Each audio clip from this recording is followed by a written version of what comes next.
प्यारे बच्चों, 10वीं कक्षा के गणित के तीसरे चैप्टर दो चर वाले रैखिक समीकरण युग्म के पहले लेक्चर में आपका स्वागत है। इससे पहले 9वीं कक्षा में हम ये सीख चुके हैं कि दो चर वाले रैखिक समीकरण कौन से होते हैं और इनका हल किस प्रकार से ज्ञात किया जा सकता है। इसके अलावा किसी दिए गए दो चर वाले रैखिक समीकरण का ग्राफ बनाना भी हमने 9वीं कक्षा में सीख लिया था। और आज के लेक्चर में मैं आपको सबसे पहले तो जो है इस चैप्टर के बारे में बताऊंगा कि हमें इस चैप्टर में क्या क्या पढ़ना है, ठीक। और उसके बाद जो हमने 9th क्लास में जो कंसेप्ट पढ़े थे उन सभी को रिवाइज करवाऊंगा। उसके बाद जो है प्रश्नावली 3.1 के प्रश्नों को हल करने के लिए कुछ बेसिक बातें हमें सीखनी होगी, ठीक है। और ये बेसिक बातें जो है 3.1 प्रश्नावली के प्रश्नों को हल करने के लिए तो ज़रूरी है ही है। इसके अलावा इसी बेसिक में से एक क्वेश्चन बोर्ड एग्जाम में, बोर्ड परीक्षा में हर हालत में पूछा जाता है। इसलिए इस बार भी हम पूरी उम्मीद कर सकते हैं, 100% उम्मीद कर सकते हैं कि इसी बेसिक में से एक क्वेश्चन बोर्ड एग्जाम में हमें मिलेगा। और उसके बाद प्रश्नावली 3.1 के प्रश्न सॉल्व करवाने की बजाय मैं आपको जो है पिछले वर्षों के जो बोर्ड एग्जाम में, पिछले वर्षों के बोर्ड परीक्षा में जो क्वेश्चन आए हुए हैं, जो इसी कंसेप्ट पर आधारित होंगे, इसी बेसिक पर आधारित होंगे, वो क्वेश्चन आपको डिस्कस करवाऊंगा, ठीक।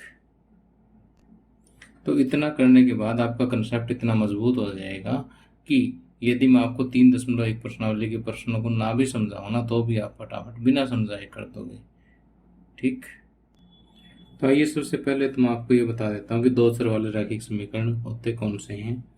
कि जैसे मान लिया मैंने एक समीकरण लिख दिया यहाँ पर 2x जमा में 3y बराबर 5, ठीक।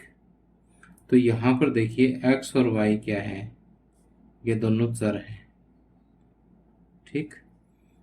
x और y क्या है, दो चर हैं। और अब x और y की घात देखिए, यहाँ पर घात कुछ नहीं लगी हुई, तो x और y की घात जो है वो कितनी है, प्रत्येक की घात कितनी है, 1 है। और इस तरह से एक घात वाला जो समीकरण होता है ना, उसे हम क्या कहते हैं, रैखिक समीकरण कहते हैं, ठीक। तो यहाँ पर ये तो दो चर हो गए x और y, और एक घात होने की वजह से ये रैखिक हो गया। तो इस वजह से दो चर वाले रैखिक समीकरण है। तो ये जो समीकरण का उदाहरण आपके सामने है, ये क्या है, दो चर वाला रैखिक समीकरण है। अब 9th क्लास का जो चौथा चैप्टर पढ़ा था ना, उसका नाम तो यही है, दो चर वाले रैखिक समीकरण। और जो अभी 10वीं में हम पढ़ेंगे उस चैप्टर का शीर्षक देखिए कि दो चर वाले रैखिक समीकरण युग्म। युग्म का मतलब होता है जोड़ा। युग्म का मतलब क्या होता है, जोड़ा। और जोड़े में कितनी चीजें होती है आपको पता है, दो चीजें होती है, ठीक। तो 9th क्लास में हमारे प्रत्येक क्वेश्चन में इस तरह से एक समीकरण आया था दो चर वाला, ठीक है। अब जो है हमें जो क्वेश्चन दिए होंगे उसमें ऐसे दो समीकरणों का एक जोड़ा दिया होगा, एक युग्म दिया होगा, ठीक। और अलग अलग विधियों से उसी युग्म का हम हल ज्ञात करेंगे। तो जैसे एक समीकरण तो हमें दे रखा है, इसके साथ आप एक और लिख लो। जैसे मान लिया मैंने लिख लिया 3x माइनस 7y बराबर 11, ऐसे लिख लिया। तो ये दो समीकरणों का हमारे पास एक जोड़ा हो गया। तो अब इस जोड़े को हम ये कह सकते हैं कि दो चर वाला रैखिक समीकरण युग्म है, या युग्म का एक उदाहरण है, ठीक। तो इस टाइप से हमें प्रत्येक क्वेश्चन में क्या है, 10वीं क्लास में एक समीकरण युग्म दे रखा होगा और उसका हमें हल ज्ञात करना होगा। अब हल ज्ञात करने के लिए हमारे पास तीन विधियां हैं। कौन कौन सी, एक तो है ग्राफीय विधि।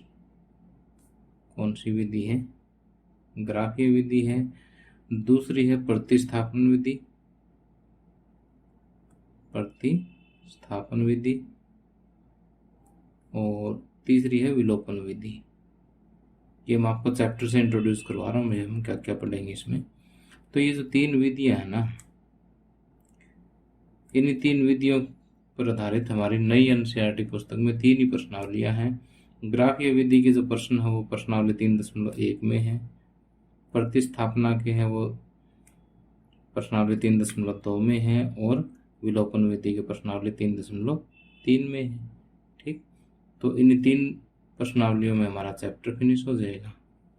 ठीक, तो देखो यहाँ इस चैप्टर के परिचय में आपको ये तो पता लग गया है कि इस तरह से हमें कुछ जो है हमें समीकरण युग्म दिए होंगे, या वो समीकरण युग्म हमें कई बार वर्ड स्टेट में बनाने होंगे, और उनको हमें अलग अलग विधियों से सोल्व करना है, बस। अब आइए फटाफट हम 9th क्लास में जो कंसेप्ट पढ़े थे उनको रिवाइज कर लेते हैं। ठीक है, अगर आपको याद है तो भी इसको ज़रूर देख ले ध्यान से, कुछ ना कुछ आपको नया ज़रूर मिलेगा। तो जैसे अभी मैंने आपको 2 चर वाले रैखिक समीकरण का उदाहरण दिया था, जैसे 3x - 7y = 11। ठीक है, तो अब इस 11 को मैं इधर ले आऊँ, 3x - 7y - 11 = 0। ये जो है ना, इस तरह से बराबर 0 करके हम लिखते हैं। ये होती है 2 चर वाले रैखिक समीकरण की स्टैंडर्ड फॉर्म, मानक रूप होता है। ठीक, और सामान्य रूप में हम किसी भी समीकरण को ऐसे लिख सकते हैं कि कोई भी समीकरण जो ax + by + c = 0 के रूप का हो, कोई भी समीकरण जो ax + by c = 0 के रूप का हो, जहां a और b दोनों शून्य नहीं है, a और b दोनों शून्य नहीं है। ठीक है, अब a और b दोनों शून्य नहीं है, इस बात को हम गणित की भाषा में ऐसे लिख सकते हैं कि a² + b² ≠ 0। ठीक, अब a² + b² 0 के बराबर कब होगा? जब ये दोनों 0 होगा ना, तभी ये 0 के बराबर होगा। ठीक, तो इस लाइन का जो अर्थ है, यानी ये दोनों लाइन तो इक्विवेलेंट है, दोनों का मतलब सेम है, और इसको मैं आसान भाषा में बता देता हूँ कि यहाँ पर ए भी 0 नहीं होना चाहिए और बी भी 0 नहीं होना चाहिए, बस। ठीक है, तो चाहे तो ऊपर वाली लाइन लिख दो, ए और बी दोनों शून्य नहीं है, या फिर ये लिख दो कि a² + b² = 0 नहीं है। ये इसकी परिभाषा है। वैसे परिभाषा जो है एग्जाम में कभी पूछी नहीं जाती, लेकिन एक 10वीं क्लास के स्टूडेंट होने के नाते आपको ये परिभाषा पता होना चाहिए कि 2 चर वाला रैखिक समीकरण कौन सा होता है। जो समीकरण ax + by = c = 0 के रूप में लिखा जाए, और जहाँ a और b दोनों शून्य नहीं है। ठीक, अब कई बच्चे सोचते होंगे सर ने ए बी और सी क्या लिख दिया, पता नहीं। अब देखो, वास्तव में ये जो है ना, इसका सामान्य रूप है 2 चर वाले रैखिक समीकरण का। इसको अगर मैं इस समीकरण के साथ कंपेयर करूं, तो x के साथ क्या इधर a है, इधर x के साथ 3 है। ठीक है ना, तो इसका मतलब a = 3 है हमारे पास। a बराबर कितना है? 3। और यहाँ से देखें तो y के साथ यहाँ b है, और यहाँ y के साथ -7 है, तो इसका मतलब b बराबर क्या है? -7 है। और इसी तरह से ऐचर पद यहाँ कितना? -11, यानी निशान का साथ में ध्यान रखना, प्लस माइनस का। ठीक, तो c बराबर क्या है यहाँ पर? -11 है। ठीक, तो आपको इस तरह से किसी भी 2 चर वाले रैखिक समीकरण में a b c की पहचान जो है वो भी बहुत ज़रूरी है। ठीक, कि जो x का गुणांक है वो a है, y का गुणांक है वो b है, और ऐचर पद है वो c है। ठीक, अब देखिए कि अगर 9वीं कक्षा की तरह से हमें सिर्फ एक समीकरण दे रखना, सिर्फ एक समीकरण, तो उसके कितने हल होते हैं? अब सिर्फ एक समीकरण के, ये ध्यान रखना, एक सिर्फ इकलौता समीकरण है ना, एक समीकरण के अपरिमित रूप से अनेक हल होते हैं। अपरिमित रूप से अनेक हल होते हैं इसके। ठीक। और किसी भी दो तरह वाले रैखिक समीकरण का अगर हम ग्राफ बनाए ना तो बिल्कुल एक सीधी रेखा आती है। कैसी आती है? सीधी रेखा आती है। ठीक। तो एक बिल्कुल सिंपल सा उदाहरण लेकर के मैं इसका ग्राफ खींच के दिखाता हूँ, ग्राफ बनाना भी सीख जाएंगे। ठीक। और किसी भी दो तरह वाले रैखिक समीकरण के अपरिमित रूप से हल, अनेक हल कैसे होते हैं वो भी आप सीख जाएंगे। अपरिमित रूप से अनेक हल का मतलब है, हम सिंपल भाषा में कह सकते हैं कि अनगिनत हल है। इतने हल के हम उनको काउंट ही नहीं कर सकते, गिन ही नहीं सकते। ठीक है। अब देखिए कि किसी दो तरह वाले रैखिक समीकरण के इकलौते समीकरण के जो कितने हल होते हैं उसका ग्राफ कैसे ड्रा कर सकते हैं। इसके लिए मैं बिल्कुल एक सिंपल सा उदाहरण लेता हूँ कि जैसे मान लिया मेरे पास एक दो तरह वाला रैखिक समीकरण है x प्लस वाई बराबर 5। ठीक। तो x प्लस वाई बराबर 5 इस समीकरण का अगर मुझे ग्राफ बनाना है ना तो पहले मुझे इसके हल की एक सारणी तैयार करनी होगी।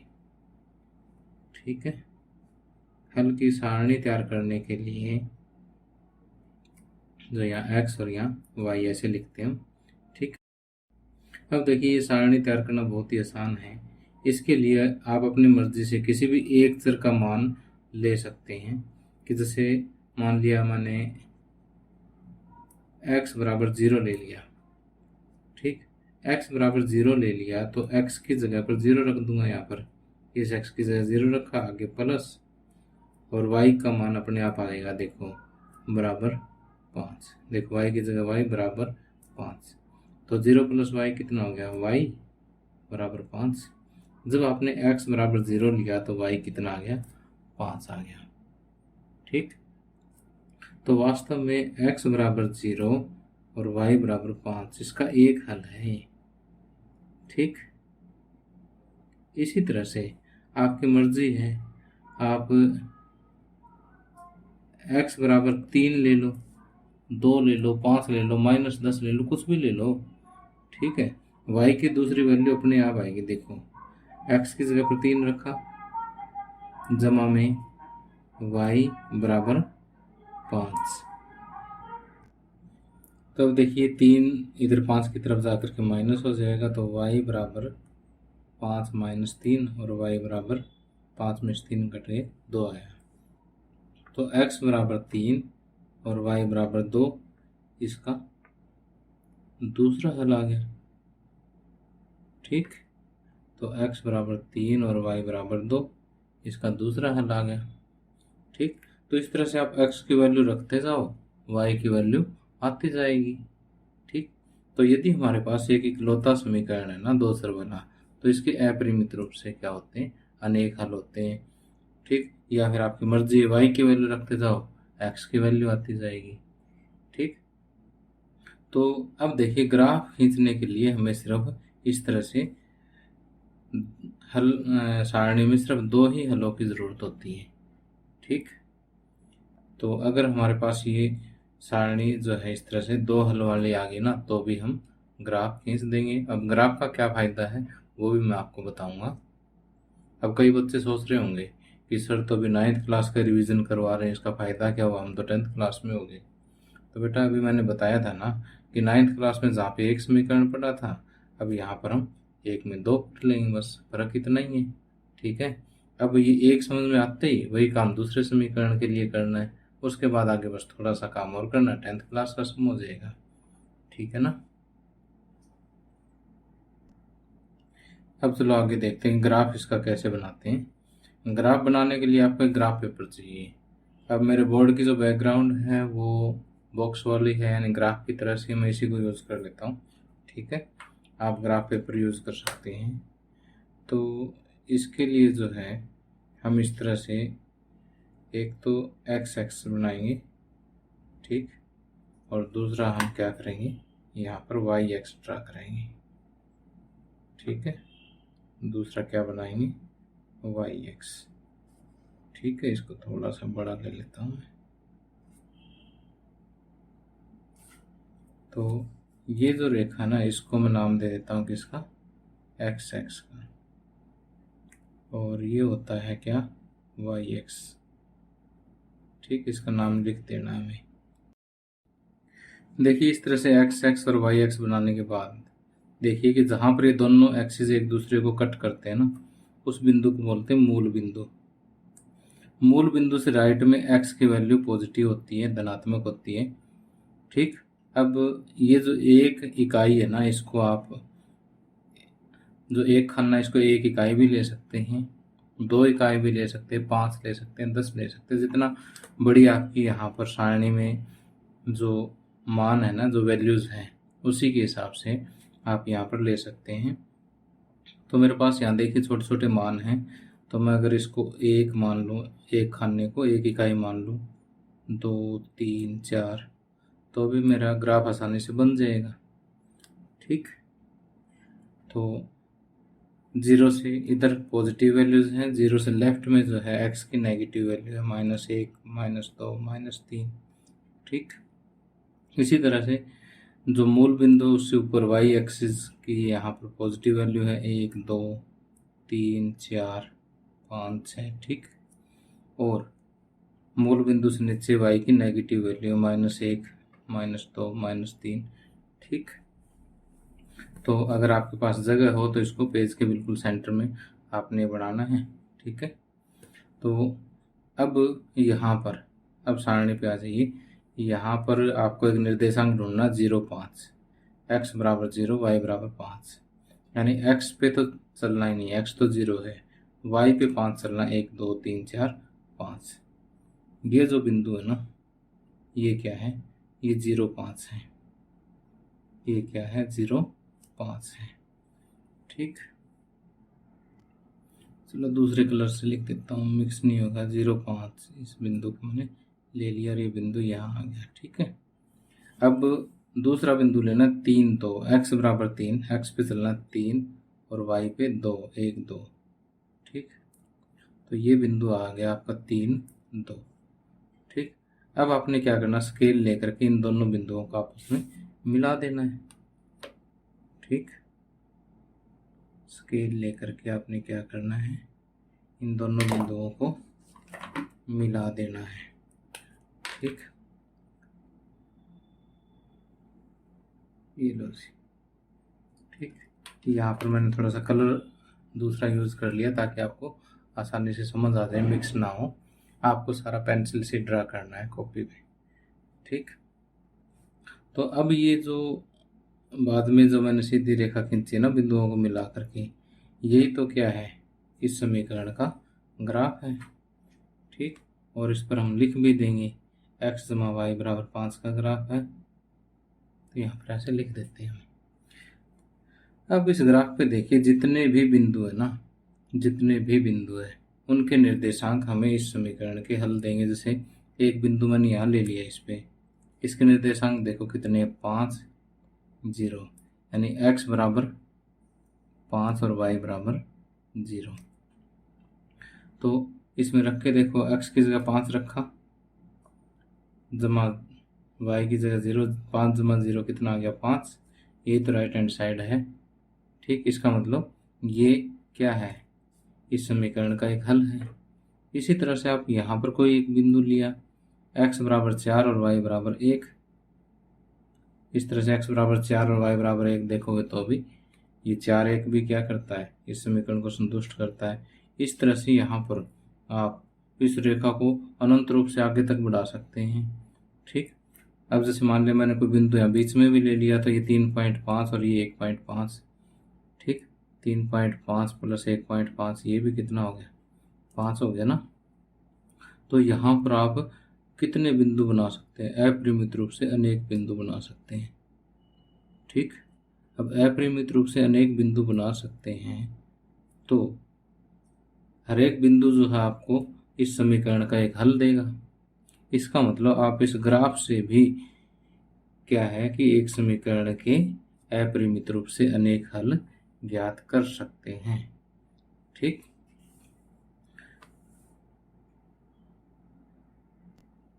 तो अब देखिए अपना 9th क्लास का रिवीजन हो गया पूरा, और आपने याद रखना है कि कोई भी दो चर वाला रैखिक समीकरण जो है वो ax + by प्लस सी बराबर 0 के रूप का होता है, जहाँ A square plus B square is not equal to 0। ठीक, पहली बात तो ये याद रखनी है। दूसरी बात ये याद रखनी है कि अगर अकेला समीकरण है तो इसके अपरिमित रूप से अनेक हल होते हैं, और किसी भी दो चर वाले रैखिक समीकरण का ग्राफ अगर हम खींचते हैं तो इस तरह से एक सीधी रेखा आती है। ठीक, ये बीच वाले निशानों पे डिपेंड करती है कि ये रेखा ऐसे भी आ सकती है, ऐसे भी आ सकती है, किसी भी तरीके से ये रेखा आ सकती है, लेकिन आएगी बिल्कुल सीधी।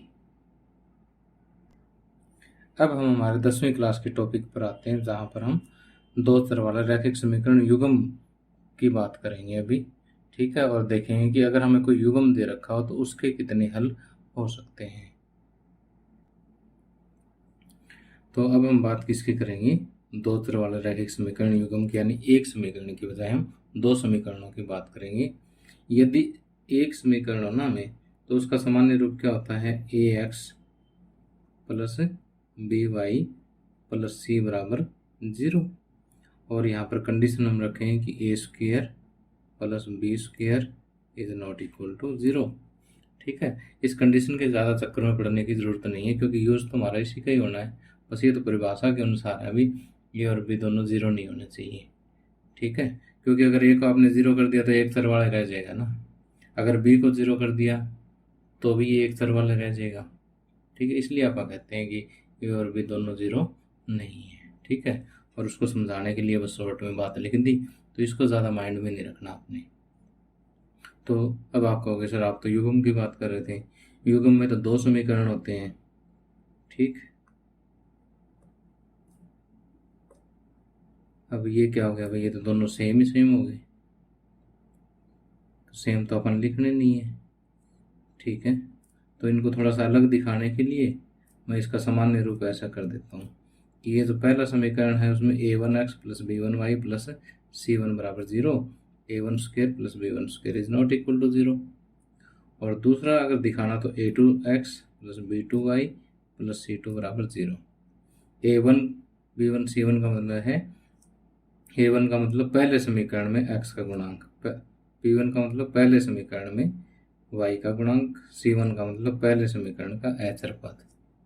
ये 2 है, इसका मतलब हम दूसरे समीकरण की बात कर रहे हैं। ठीक, तो a2 का मतलब दूसरे समीकरण में x का गुणांक, b2 दूसरे समीकरण में y का गुणांक, और c2 दूसरे समीकरण में अचर पद है।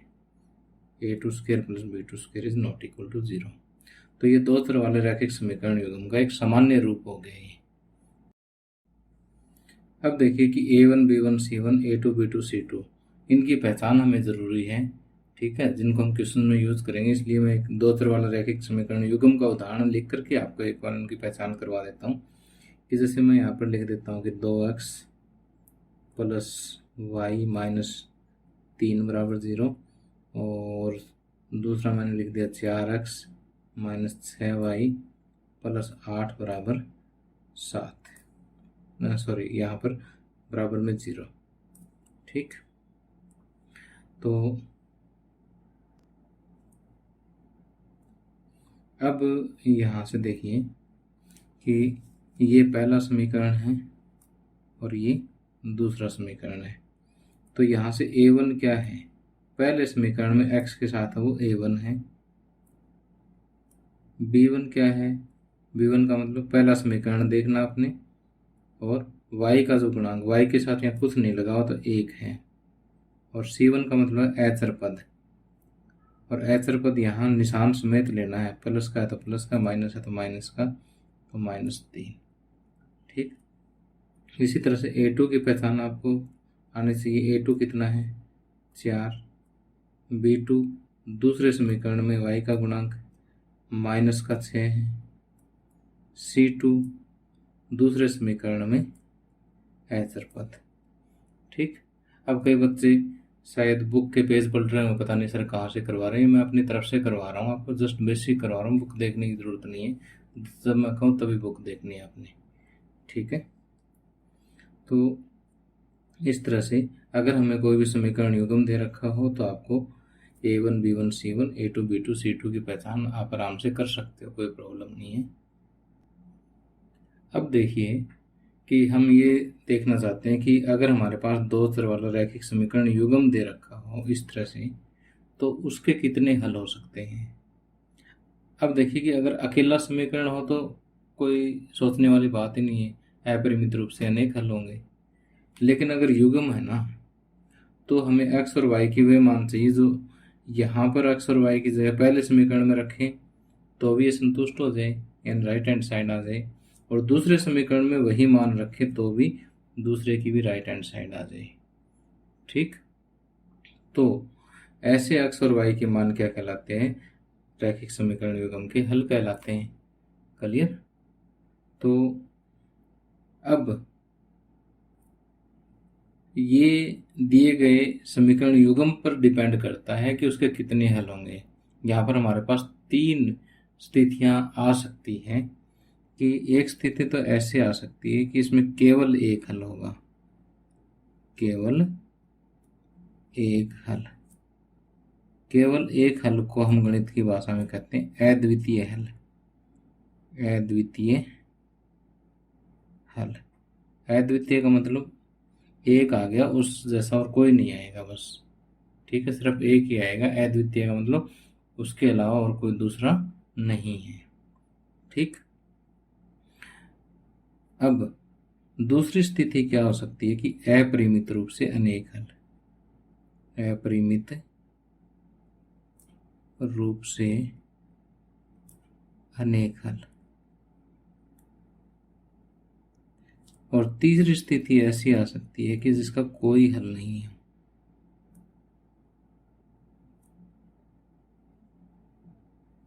ठीक, अब देखिए कि जो हमें समीकरण युग्म दे रखा है ना, ये तो जैसे सामान्य रूप है।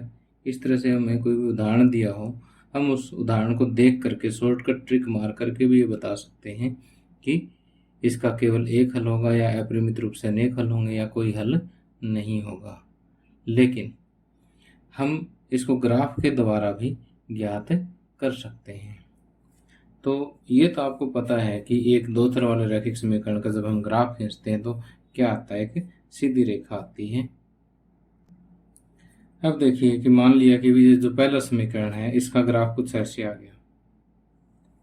ठीक, पहले समीकरण का ग्राफ कुछ इस तरह से एक सीधी रेखा आ गई। ठीक, और इस पे जितने भी बिंदु है वो इस समीकरण के पहले के हल है। और दूसरे समीकरण का ग्राफ मान लिया कि इस तरह से एक प्रतिच्छेद करती रेखा आ गई। ठीक, दूसरे समीकरण का ग्राफ क्या आ गया, इस तरह से एक प्रतिच्छेद करती रेखा आ गई। तो इस पे जितने भी बिंदु है ना वो दूसरे समीकरण के हल है। लेकिन हमें तो वो मान चाहिए एक्स और वाई के जो पहले समीकरण को भी संतुष्ट कर दे, दूसरे समीकरण को भी संतुष्ट कर दे। अब पहली लाइन वाले बिंदु पहले समीकरण को संतुष्ट करेंगे, दूसरी रेखा वाले बिंदु दूसरे समीकरण को संतुष्ट करेंगे। लेकिन हमें तो चाहिए वो बिंदु जो एक्स और वाई के ऐसे मान दे जो दोनों को संतुष्ट कर दे, यानी एक ऐसा बिंदु ढूंढो जो दोनों रेखाओं पर हो। तो वो बिंदु तो यहाँ एक ही मिलेगा।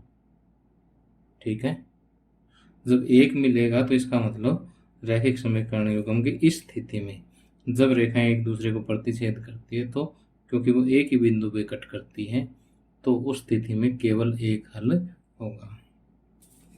तो यदि ग्राफ जो है वो कैसा हो, प्रतिच्छेदी रेखाएं हो,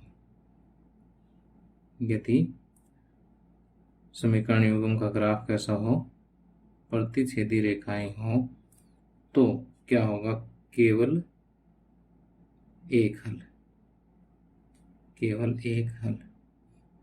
ठीक है, इस तरह से जो एक दूसरे को काटने वाली रेखाएं जो होती हैं उनको प्रतिच्छेदी रेखाएं कहते हैं। ठीक, अब देखिए कि एक स्थिति ऐसी भी हो सकती है कि पहले समीकरण का ग्राफ कुछ ऐसे आ गया। ठीक, पहले समीकरण का ग्राफ जो है वो कुछ ऐसे आ गया, ये पहले समीकरण का ग्राफ है। और जब दूसरे समीकरण का ग्राफ हमने ड्रा किया ना, तो वो इसी के ऊपर ही आ गया। दूसरे समीकरण का जो ग्राफ है वो क्या आ गया, इसी के ऊपर ही आ गया। इसको दिखाने के लिए मैं थोड़ा सा अलग कलर यूज कर लेता हूँ। ठीक, बिल्कुल इसी के ऊपर ही आ गया। ठीक, तो अगर इस तरह की रेखाएं आती है ना, तो उनको हम कहते हैं संपाती रेखाएं। कैसे कहते हैं? संपाती रेखाएं। ठीक, अगर संपाती रेखाएं हैं तो यहाँ पर देखिए कि यहाँ पर मैंने कोई बिंदु लिया, वो समीकरण 1 के ग्राफ पर भी है और समीकरण 2 के ग्राफ पर भी है। इसका मतलब इस बिंदु से जो निर्देशांक मिलेंगे हमें, एक्स और वाई की जो वैल्यू मिलेगी, वो दोनों समीकरणों को संतुष्ट करेगी। ठीक है, इस तरह से यहाँ पर हम कितने बिंदु बना सकते हैं? हम अपरिमित रूप से अनेक बिंदु ले सकते हैं जो दोनों ग्राफ में कॉमन हो। तो इस केस में जो है अपरिमित रूप से अनेक हल होंगे। अपरिमित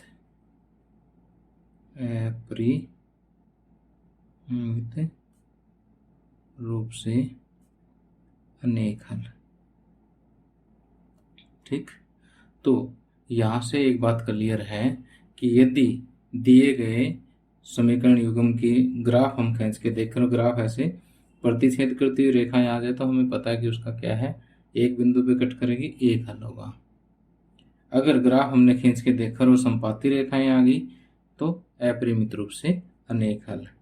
अब तीसरी स्थिति में क्या हो सकता है कि जैसे हमने पहले समीकरण का ग्राफ खींचा, ऐसे एक रेखा आ गई। ठीक, और दूसरे समीकरण का ग्राफ खींचा तो इसी के समांतर एक और रेखा आ गई। ठीक, तो ये दूसरे समीकरण का है और ये पहले समीकरण का। ठीक, और ये दोनों क्या आ गई? समांतर रेखाएं आ गई। ठीक, तो ये समांतर रेखाएं किसी भी तरह के से हो सकती है, चाहे ऐसे आ जाए, यूं आ जाए, ऐसे आ जाए, किसी भी तरीके से आ जाए। ठीक, चाहे ऐसे आ जाए, चाहे यूं समांतर आ जाए, चाहे यूं समांतर आ जाए, कैसे ही आ जाए। ठीक है, समांतर हों। तो अगर समांतर रेखाएं हैं तो ये आपस में कहीं नहीं मिलती। कहीं नहीं मिलेगी तो कोई बिंदु कॉमन भी नहीं होगा। ठीक है, तो अगर हमने किसी समीकरण युग्म का ग्राफ खींचा और ग्राफ कैसे आ जाए? समांतर रेखाएं आ जाए। कैसे आ जाए? समांतर रेखाएं आ जाए, तो कोई बिंदु कॉमन नहीं होगा। कोई बिंदु कॉमन नहीं होगा तो इसका कोई हल नहीं होगा। कोई हल नहीं होगा। ठीक, तो इस बात को आपने अच्छे से याद रखना है कि अगर समीकरण युग्म का ग्राफ प्रतिच्छेदी रेखाएं होगी तो केवल एक हल होगा, संपाती रेखाएं होगी तो अपरिमित रूप से अनेक हल होंगे, और समांतर रेखाएं होगी तो कोई हल नहीं होगा। तो जितनी बात मैंने समझाई उसको समराइज कर देता हूँ कि जैसे आपको पता है कि एक समीकरण का ग्राफ एक सीधी रेखा आती है, जैसे मैंने खींच के दिखाया था x जमा वाई बराबर 5 का, उसी तरह से आप किसी का भी ड्रा करोगे एक सीधी रेखा आएगी। एक समीकरण का ग्राफ एक सीधी रेखा, दूसरे समीकरण का ग्राफ दूसरी सीधी रेखा आएगी। ठीक है, तो जो दूसरी सीधी रेखा हम खींचेंगे तो दूसरी उसको प्रतिच्छेद भी कर सकती है, उसके ऊपर भी आ सकती है या उसके समांतर भी आ सकती है। 3 स्थितियां होती है। इस तरह से इसके 3 हल होते हैं। क्लियर? अब देखिए, आप कहोगे सर आप किसी शॉर्टकट का जिक्र कर रहे थे भाई। अगर मान लिया हमारे पास कोई एक नंबर में क्वेश्चन आ गया भाई, इसके बताओ भाई कितने हल है? केवल एक हल है, अपरिमित रूप से अनेक हल है, कोई हल नहीं है, चौथा ऑप्शन अपनी तरफ से कोई और बना के दे देगा। तो एक नंबर के लिए हम ग्राफ थोड़ी ना बनाने बैठेंगे। वहाँ पे ग्राफ बनाएंगे तो 10 मिनट लग जाएंगे अपने को तो। ठीक है, तो एक शॉर्टकट भी है कि आपको जैसे मैंने A1 B1 C1 A2 B2 C2 की तो पहचान करवाई दी है।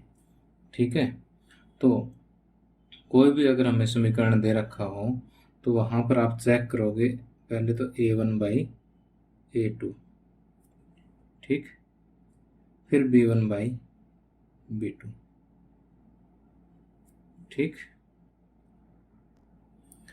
तो अगर A1 और A2 का अनुपात B1 और B2 के अनुपात के बराबर है तो इसका मतलब इनकी दिशाएं सेम है।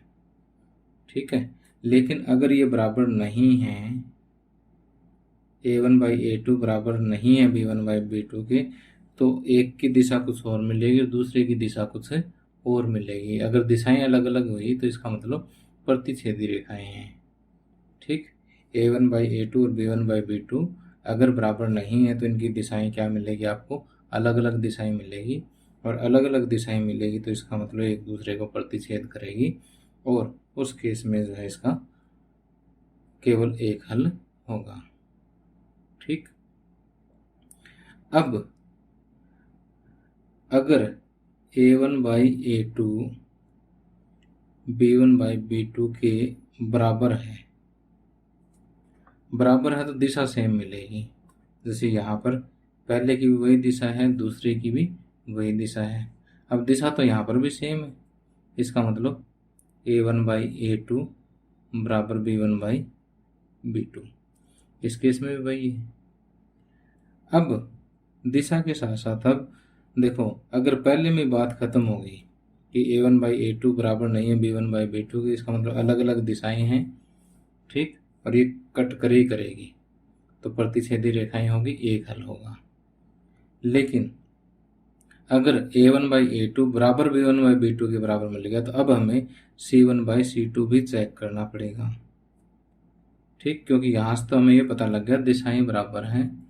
अगर c1/c2 भी बराबर है तो इसका मतलब रास्ता भी सेम है, रास्ता भी दिशा के साथ साथ है, रास्ता भी सेम है। ठीक, जब इनका रास्ता सेम हो गया ना, एक दूसरे के ऊपर ही आ गई है, तो अब इसके अपरिमित रूप से अनेक हल होंगे। और अब a1/a2 बराबर है b1/b2 के, मीन्स की दिशा तो सेम है, लेकिन c1/c2 इसके बराबर नहीं है, यानी इनके रास्ते सेम नहीं हैं। ठीक है, समान दिशा तो सेम है लेकिन रास्ते सेम नहीं है, इसका मतलब समांतर रेखाएं होगी, और समांतर रेखाएं कहीं नहीं मिलती। ठीक, तो इसका मतलब इसका कोई हल नहीं है। तो ये कंडीशंस बहुत इंपॉर्टेंट है, बहुत इंपॉर्टेंट है, इनको याद रखना आपने कि अगर ये कंडीशन तो एक हल, ये कंडीशन तो अपरिमित रूप से अनेक हल, और ये कंडीशन है तो इसका कोई हल नहीं। ठीक, अब यदि किसी समीकरण युग्म का एक हल हो चाहे अपरिमित रूप से अनेक हल हो, इन ये दोनों स्थितियों में जो समीकरण युग्म होगा वो संगत होगा। क्या होगा, संगत। संगत का मतलब है भाई इनका हल है, और जब कोई हल नहीं होता तो ये क्या होता है, असंगत होता है। याद रखना इस बात को भाई। ठीक है, तो इस हिसाब से देखिए ये दोनों जो स्थितियां हैं जिसमें एक हल है और अपरिमित रूप से अनेक हल है, ये संगत तो है। अब इसके अलावा इनको एक एक नाम और दे रखे हैं। एक केवल एक हल वाले को हम अविरोधी समीकरण युग्म भी कह देते हैं, अविरोधी समीकरण युग्म। ठीक, और जिसके अपरिमित रूप से अनेक हल होते हैं उनको हम आश्रित समीकरण युग्म भी कह देते हैं, आश्रित। तो अविरोधी और आश्रित। अब देखिए छोटे छोटे शब्द हैं, ये हमें एमसीक्यूज में किसी भी तरह से दे सकता है। अब देखिए जो कंडीशंस हमने पढ़ी है उसी के हम थोड़ी प्रैक्टिस कर लेते हैं। प्रैक्टिस के लिए मैंने यहाँ पर 3 क्वेश्चन चूज किए हैं। तो पहले में देखिए कि यहाँ पर हमें एक समीकरण युग्म दे रखा है।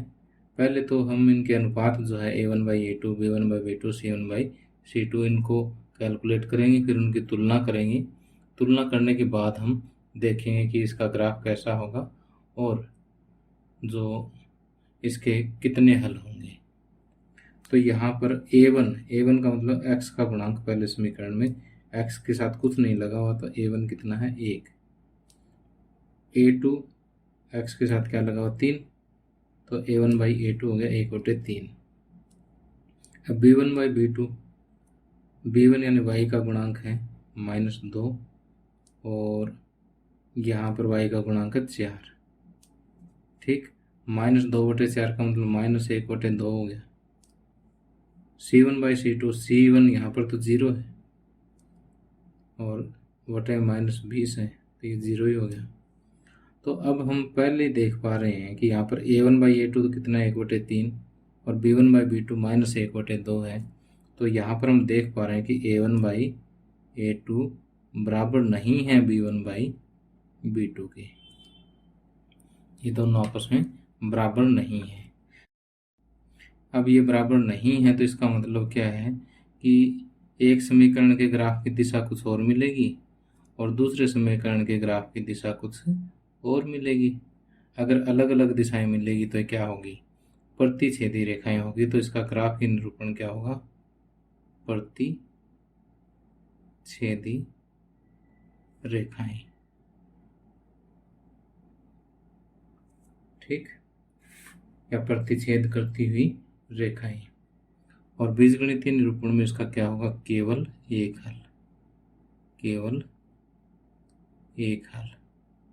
ये इसको हम कहते हैं अद्वितीय हल या अद्वितीय हल। ये दोनों एक ही बात है, केवल एक हल लिखो या अद्वितीय हल लिखो, दोनों सेम है। अब दूसरे में a1/a2 2/4, b1/b2 3/6, c1/c2 -9/-18। तो इसको जब मैं कट करूँगा 2 एकम 2 2 दूनी 4 1/2 आ गया। इसको कट करूँगा 3 एकम 3 3 दूनी 6, ये भी 1/2 आ गया। ये माइनस से माइनस कैंसिल, 9 एकम 9 9 दूनी 18, ये भी क्या आ गया? 1/2 आ गया। तो a1/a2 भी 1/2 है, b1/b2 भी 1/2 है, c1/c2 भी कितना है? 1/2 है। तो इसका मतलब a1/a2 बराबर है b1/b2 के और बराबर है c1/c2 के। तो यहाँ पर देखिए कि a1/a2 तो कहती है कि भाई इसकी दिशा ये है, b1/b2 कहता है दूसरे की दिशा भी सेम है, दिशाएं तो सेम। अब c1/c2 कहते हुए रास्ता भी सेम है, यानी एक दूसरे के ऊपर क्या है? ये संपाती है। ये क्या है? संपाती है। तो क्लियर? तो a1/a2 से हमें पता लगा भाई दोनों एक की दिशा ये, दूसरा कहता है दिशा तो सेम है, तीसरा कहता है रास्ता भी सेम है। तो ये कैसी रेखाएं होगी भाई? संपाती रेखाएं होगी। ठीक, संपाती रेखाएं होगी। तो संपाती रेखाओं में कितने बिंदु कॉमन है?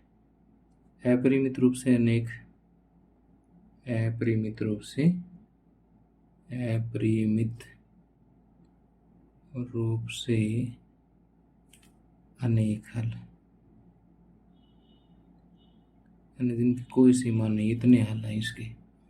ठीक है, अपरिमित का मतलब जिसकी कोई सीमाएं नहीं हो। ठीक, अब आगे तीसरा और देख लेते हैं। a1/a2 1/2, b1/b2 2/4 है। इसको कट करूँगा तो ये भी 1/2 आ गया। c1/c2 -4/-12। ठीक, माइनस से माइनस कट, 4 एकम 4 4 3 12, 1/3 आ गया। ठीक है, ये कितना आ गया? 1/3। तो यहाँ से हम देख पा रहे हैं कि a1/a2 और b1/b2 दोनों 1/2 है, यानी a1/a2 और b1/b2 आपस में बराबर है, लेकिन c1/c2 इसके बराबर नहीं है। ठीक, ठीक है। तो ये दोनों तो कहते हैं भाई दिशा सेम है, दिशा तो सेम है इनकी भी, लेकिन c1/c2 कहता है रास्ता सेम नहीं है। रास्ता सेम नहीं है तो ये भाई होगी समांतर रेखाएं, समांतर रेखाएं होगी। ठीक, समांतर रेखाएं हैं तो कोई बिंदु कॉमन नहीं है, इसका मतलब कोई हल नहीं है।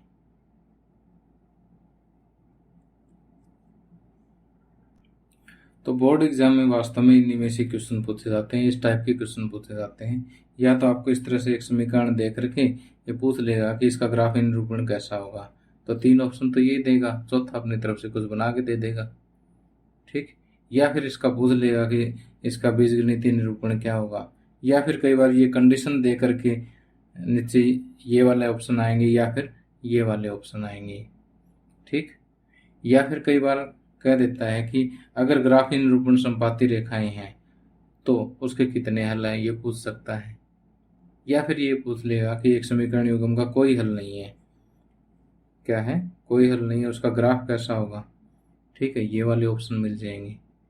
क्लियर? और कई बार समीकरण दे करके आपसे इनमें से कोई भी ऑप्शन दिए जा सकते हैं। ठीक है, और 1 नंबर का क्वेश्चन ये समझ लीजिए कि अगर ये सारणी समझ आ गई है तो आप आसानी से कर सकते हैं। अब प्रैक्टिस कहाँ से करेंगे वो मैं आपको बताता हूँ। अब देखिए, अगर प्रैक्टिस करनी है ना तो आप अपने मोबाइल के में जो है प्ले स्टोर पर जाएं और यहाँ पर सुरेश लेक्चरर लिखें। ठीक है, सुरेश लेक्चरर लिखने के बाद जो आपको ये जो लोगो दिखाई दे रहा है ना, ऐसा लोगो आपको दिख जाएगा और इससे मेरी जो ऐप है ना वो इंस्टॉल हो जाएगी। और ये ऐप बिल्कुल सुरक्षित है, कोई चक्कर नहीं है, मेरी खुद की बनाई हुई ऐप है, कोई डाटा वगैरह स्टोर नहीं करती है। ठीक है, तो अब जैसे आपके इंस्टॉल का ऑप्शन आएगा, अगर पहले से इंस्टॉल नहीं है तो मेरे वाले में पहले इंस्टॉल है तो मैं इसको ओपन कर लेता हूँ सीधा ही। ठीक है, ओपन करने के बाद जो है यहाँ देखिए आप अपनी क्लास को सिलेक्ट कर लें, जैसे 10वीं क्लास है। ठीक, 10वीं क्लास के बाद जैसे आपको हिंदी माध्यम में गणित करना है तो ये ले लें। उसके बाद ये MCQ क्विज है ना, इसको सिलेक्ट करना आपने। ठीक, क्विज सिलेक्ट करोगे तो जस्ट 1-2 सेकंड के बाद जो है आपके सामने इस तरह से चैप्टर्स के नाम आ जाएंगे। अब क्योंकि आप तीसरा चैप्टर कर रहे हैं, 2 चर वाले रैखिक समीकरण, ये देखो थोड़ा सा जूम करके दिखाता हूँ।